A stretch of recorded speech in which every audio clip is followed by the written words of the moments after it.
everyone. I'm Jessica with that hashtag show, and I'm here today with George Rexstrew and Jayden Revri, who are the stars of the new Netflix series Dead Boy Detectives. I'm a big Neil Gaiman fan. I was very excited for this, and it definitely lived up to my expectations. I'm very excited for everybody to get to see this show. Congratulations. Oh, thank you so much. Now, I want to talk about the Edwin and Charles dynamic and their approach to solving cases, because they're very different characters who come together really well. So how do you think the Edwin approach is different than the Charles case approach, and why do you think they make such a good team? For that exact reason. That exact reason. I mean, Edwin, he's extremely formulaic. He's methodical. He thinks everything through. He devises the plan. And then, I mean, you see it a couple of times in the show, you know, he hands the bottle to Charles, and Charles does the throwing.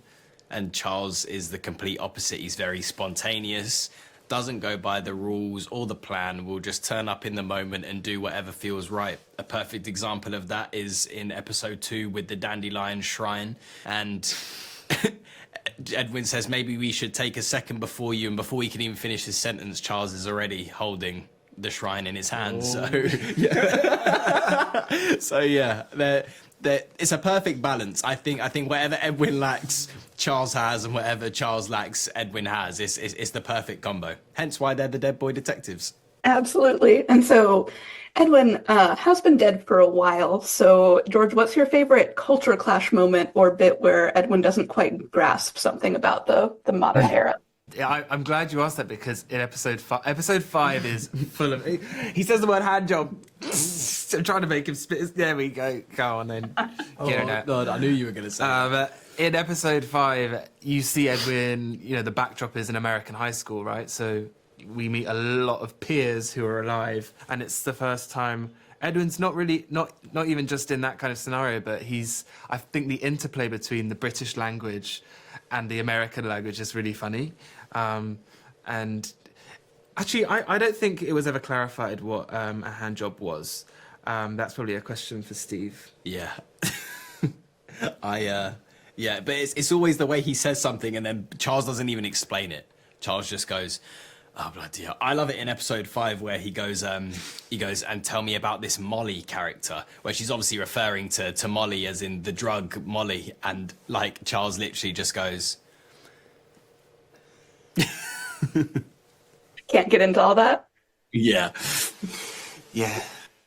And of course, Charles is also not quite modern, but a little more modern than Edwin. What's your favorite sort of 80s bit that you get to do in the series? My favorite. Do you know what? Just wear the clothes.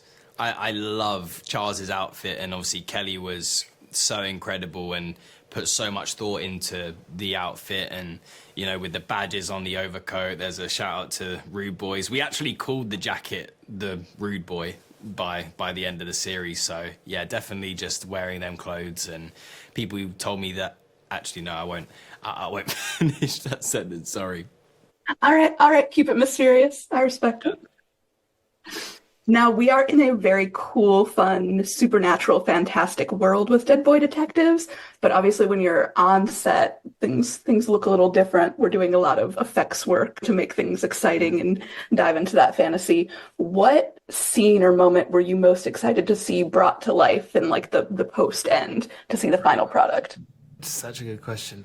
I was really excited to see Teeth Face in the 6th episode, because Jen sold it so well with the...